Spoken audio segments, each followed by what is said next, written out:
Hi everyone, welcome back to the video. और इस video में हम बहुत ही इंपॉर्टेंट टॉपिक को देखने वाले हैं which is about early Vedic period. देखिए, early Vedic period is one of the most important topic if you are preparing for any competitive exam with you know UPSC, BPSC, or either for your classes, especially for class 11th and class 12th and many more. And this topic is having a weightage in any exam, and at the same time this topic is really easier. So let's get started with the topic. What is there inside it? Early Vedic period. So सबसे पहले अगर बात करें तो early Vedic period का time period जो है वो क्या एस्टिमेट किया गया है, that is 1500 to 1000 BCE. Now what is BCE? Before common era. So early Vedic period का टाइम पीरियड क्या है? 1500 से 1000 BCE के बीच में माना गया है. देखिए, इंडो आर्यंस जो है नॉर्थ वेस्टर्न साइड से belong, north western part of Indian सब कॉन्टिनेंट से आते थे, जैसे Punjab Saraswati river basis, Punjab and Saraswati river basin पे बेसिकली. इसके अलावा अगर हम बात करें तो उस टाइम पे सोसाइटी जो थी अर्ली वैदिक टाइम पीरियड के टाइम पे सोसाइटी वॉज पेस्टोरल, मतलब जानवर वगैरह को जैसे नहीं होते हैं कि कुछ लोग जैसे नोमैडिक्स लाइफ जीते थे कि जानवर को जहाँ जहाँ जाना अपनी सीज़न के हिसाब से, अपनी सूटेबिलिटी के हिसाब से शिफ्ट करते थे. तो अर्ली वैदिक पीरियड के टाइम पे भी पेस्टोरलिज्म काफ़ी ज़्यादा फेवर में था, मतलब at that time people have this command on pastoral activities. तो उस टाइम पे पेस्टोरल एक्टिविटीज़ बहुत ज़्यादा किया करते थे. किस टाइम पे? Early Vedic period. और ये इसका टाइम पीरियड क्या है? 1500 to 1000 BC, राइट.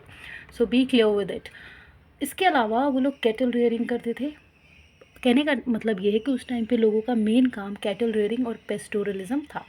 ऋग्वेदा भी इसी टाइम पे कंपोज किया गया था. इसके अलावा क्लैन बेस्ड सोसाइटी थी जहाँ पे फैमिली एंड क्लैंस जो है बहुत इंपॉर्टेंट पार्ट माने जाते थे सोसाइटी के अंदर, एंड सोशल ऑर्गेनाइजेशंस भी बनाई गई थी. तो इससे आप ये समझ सकते हैं कि उस टाइम पे भी लोग जो हैं काफ़ी ज़्यादा डेवलप्ड किस्म के थे. मतलब ऐसा नहीं था कि जो चीज़ें हमारे 21st सेंचुरी में जी रहे हैं उससे कुछ बहुत ज़्यादा अलग ज़िंदगी थी इनकी जो हमारे लिए समझने में मुश्किल है. बिल्कुल भी नहीं.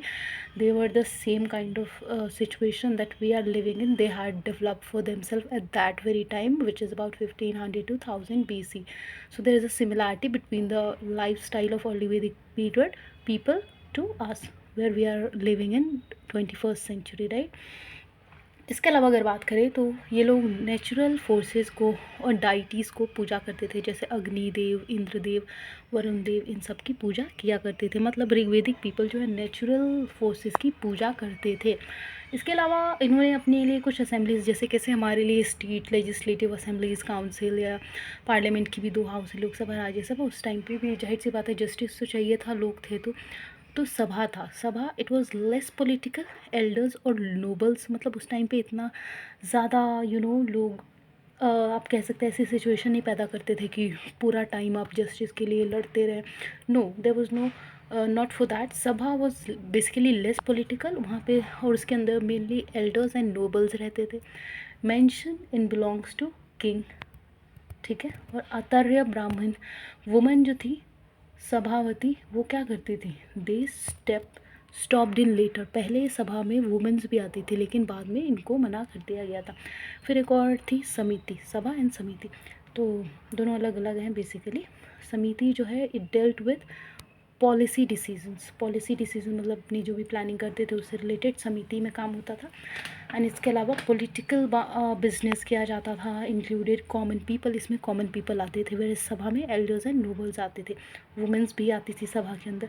Grievances of people to the king. और समिति के अंदर जैसे लोग कोई गलती वगैरह करते थे उन चीज़ों का ध्यान रखा जाता था. सभा लेस पॉलिटिकल थी, मतलब उसमें आप कह सकते हैं जैसे सत्संग वगैरह, ऐसे मतलब बुजुर्गों की शायद रिलीजियस चीज़ें वगैरह डिस्कस की जाती होंगी.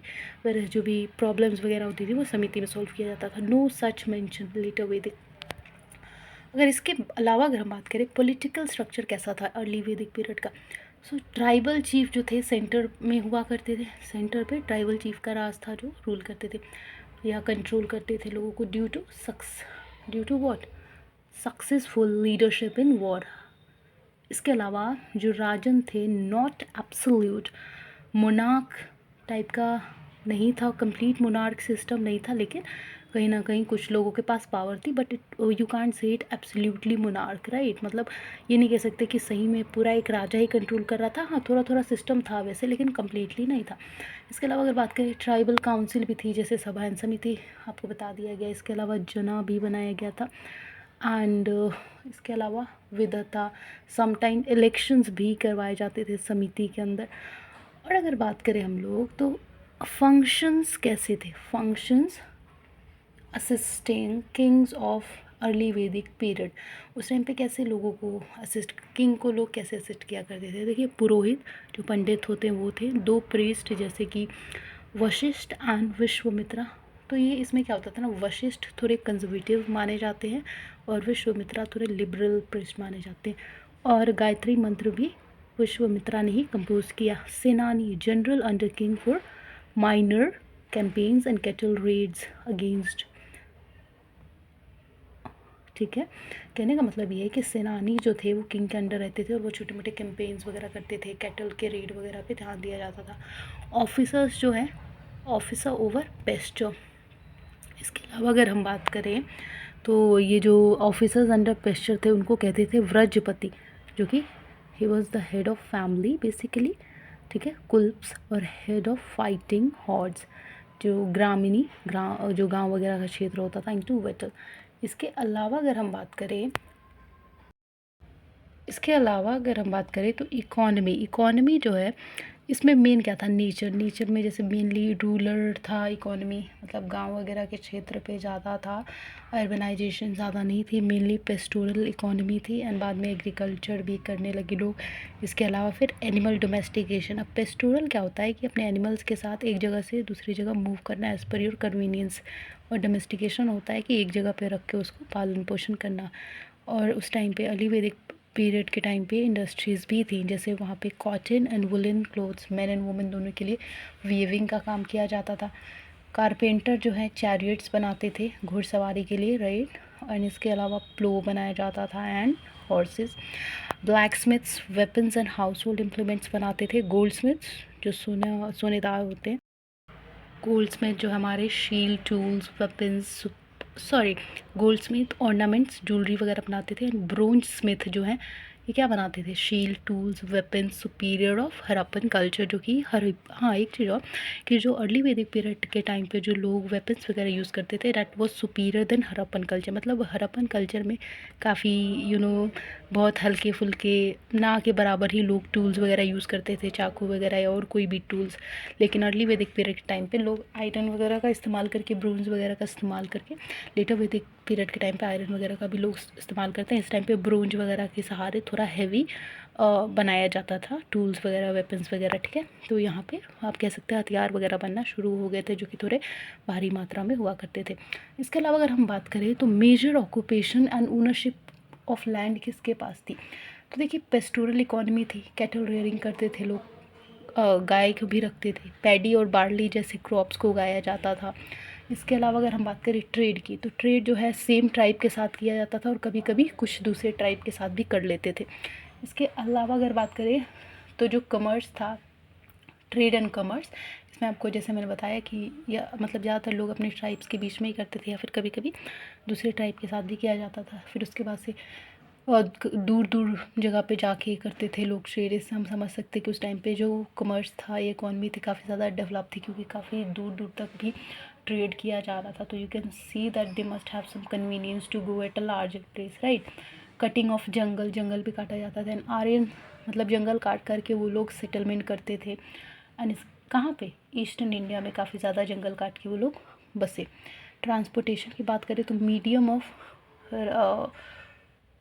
Transportation and medium of trade की बात करें तो देखिए, रथ का यूज़ किया जाता था। रथ क्या होता है, चैरियट्स। इसके अलावा वगून्स बनाए जाते थे, horses and auxin boats for river roots. इसके अलावा अगर हम बात करें तो मीडियम ऑफ बार्टर सिस्टम काफ़ी था उस टाइम पे। कैटल, करंट हाउस का, हॉर्स, काऊ, गोल्ड, निष्का। गोल्ड को उस टाइम पे निष्का कहा जाता था, उसके कॉइन को। तो ये सब चीज़ें यूज़ की जाती थी as a medium of trade, right. Barter system था। कैटल को करेंसी माना जाता था, ठीक है, कैटल को करेंसी माना जाता था। I must have said something before. So horse और काव, और गोल्ड को मतलब निष्का कहा जाता था।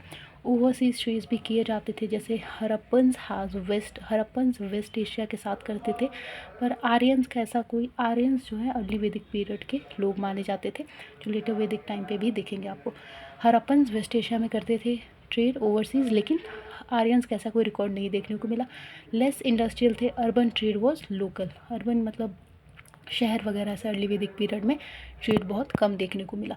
सोशल लाइफ की बात करें तो वुमेन की पोजीशन जो थी ठीक ठाक थी, एजुकेशन वगैरह देते थे उनको, पेट्रियाकल सोसाइटी थी, पर पर्दा सिस्टम का ऐसा कुछ नहीं देखा गया।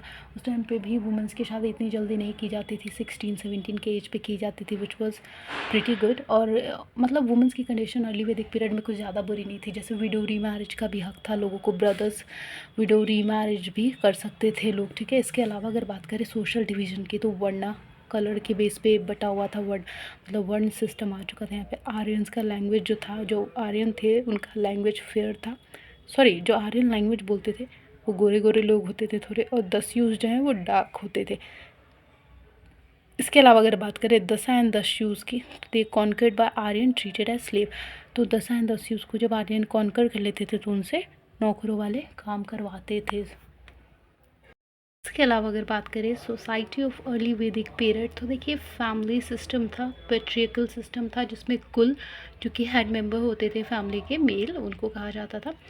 इसके अलावा ग्रुप ऑफ फैमिलीज़ रहती थी, जो कि जो ग्रुप ऑफ फैमिलीज़ थी वो ग्राम मतलब गांव फॉर्म करती थी, which is control by a village headman. और वहाँ पे एक विलेज के हेडमैन होते थे जो पूरे ग्राम को हैंडल करते थे, जिनको ग्रामीणी भी कहा जाता था। इसके अलावा group of village belongs to clan and many clan made community jana. कहने का मतलब है कि देखिए ग्रुप ऑफ फैमिली जो है ग्राम फॉर्म करती थी, जिसको एक विलेज हेडमैन कंट्रोल करते थे, और उनको हम लोग ग्रामीणी कहते थे। फिर ग्रुप ऑफ विलेज जो है it belongs to a clan, और जो बहुत सारे क्लैन होते थे उससे एक कम्युनिटी बनती थी, जिसको जना कहते हैं। नेचर ऑफ सोसाइटी की बात करें तो it was basically patriarchal society. Patriarchal society का क्या मतलब होता है, जहाँ पे मेल डोमिनेंस हो, जहाँ पे जो मेल मर्द लोग हैं उनका ज़्यादा डोमिनेंस होता था, लेकिन फिर भी वुमेंस के लिए ये लोग ज़्यादा सीवियर नहीं थे, वुमेंस को भी काफ़ी सारे छूट थे और सपोर्ट थे, लेकिन फिर भी पेट्रियकल सोसाइटी ही थी। कौन से, अर्ली वैदिक पीरियड की। इसके अलावा एग्लिटेरियन भी थी, मतलब लोग ज़्यादा हार्श नहीं थे, ऐसा नहीं था कि औरतों को अपनी पैर की जूती समझना है, सब ऐसा नहीं। देवर एग्लिटेरियन मतलब they take any decision by thinking it twice. Rural civilisation था, जैसे कि हमने देखा इंडस वैली सिविलाइजेशन एक अर्बन कल्चर सिविलाइजेशन था, लेकिन early Vedic period is a rural civilisation, keep that in mind. और यहाँ पे जब भी अर्ली वैदिक पीरियड की बात करते हैं तो हम आर्यंस की बात कर रहे होते हैं, और लेटर वैदिक पीरियड में भी आर्यंस, क्योंकि they were the tribes who were the control over these period. Mode of recreation, recreation का मतलब होता था अपना मन बहलाने के लिए, जैसे हम लोग आज के टाइम पे रील्स देखते हैं या फिर बिग बॉस वगैरह, तो उसके उस टाइम पे लोग डांसिंग सिंगिंग करते थे, हॉर्स रेस देखते थे, गैमलिंग देखते थे, चैरियट रेस घुड़सवारी करते थे। क्लोथिंग, मेन जो है दो कपड़े पहनते थे, 2 पीस ऑफ क्लोथ, एक वसा और एक आदि वसा, और वुमेन बेसिकली एक जो कपड़ा पहनती थी उसको कहते थे निव्वी। इसके अलावा अगर बात करें वुमेंस ऑर्नामेंट्स भी पहनती थी। फूड हैबिट्स जो थी काफ़ी अच्छी थी, लोग ज़्यादातर काफ़ी अच्छे अच्छे खाना ही खाते थे ये लोग भी। इंस्टीट्यूशन ऑफ मैरिज की बात करें तो इंटरकास्ट मैरिज भी अलाउड था यहाँ पे। और religious life of early Vedic period की बात करें तो हेनोथिज़म देखने को मिला, वर्शिप ऑफ नेचर, नेचर की पूजा करते थे। मोनोथिज़म भी फिर आया, फिर नेचुरल फोर्सेस की लोग काफ़ी ज़्यादा पूजा करते थे, जैसे अग्नियान इंद्र, और यज्ञ भी किया जाता था। कॉन्ट्रीगेटेड सेक्युलरिज्म भी काफ़ी, सेक्युलरनेस काफ़ी ज़्यादा देखने को मिली। कॉन्ग्रीगेशन मीटिंग्स भी बहुत सारी देखने को मिली गई। इम्पॉर्टेंस क्या था वैदिक पीरियड का, अर्ली वैदिक पीरियड का? बेसिकली क्लैन, जो भारत क्लैन था ना, उसी से अपने कंट्री का नाम भारत पड़ा। जो भारत की ट्राइब थी, तो उसी के किंग के नाम से ही हमारे इंडिया का नाम पड़ा भारत। वैदिक लिटरेचर इसी टाइम पे फॉर्म किया गया। एक्सचेंज ऑफ लैंग्वेजेस काफ़ी देखने को मिले गए। स्ट्रॉन्ग फैमिली सिस्टम सीखने को मिला हमें अर्ली वैदिक पीरियड के टाइम पे। वुमेन को हाई पोजीशन दिया जाता था अर्ली वैदिक पीरियड के टाइम में। सो ये कुछ इंपॉर्टेंस है अर्ली वैदिक पीरियड की। इसके अलावा अगर बात करें लिमिटेशंस क्या थे अर्ली वैदिक पीरियड की, तो देखिए इसमें बेसिकली कहीं ना कहीं भले वुमेंस को छूट थी या सपोर्ट था, जो भी था वो, लेकिन पेट्रियार्कल माइंडसेट था। वुमेन स्टेटस जो था उतना हाई भी नहीं था, कुछ कुछ जगह पे छूट थी, कुछ कुछ जगह पे उन पे कंट्रोल किया जाता था। प्रीस्ट वगैरह जो थे वो हाई माने जाते थे, लोअर कास्ट के लोगों को थोड़ा नीचा दिखाया जाने लगा। स्लेवरी एक एग्जांपल है, ठीक है, जैसे कैसे दस्यू को अपना बंदी बना के फिर उनको स्लेव बना लेते थे, तो उससे आप समझ सकते हैं कि थोड़ा कास्ट डिफरेंसेस देखते थे ये लोग। हेरिडिटरी एंड ऑक्यूपेशन जो था बेस, मतलब हेरिडिटरी ऑक्यूपेशन था, राजा का बेटा राजा बनेगा टाइप्स, कास्ट क्लास सिस्टम के बेस पे होता था, मतलब बनाया जाता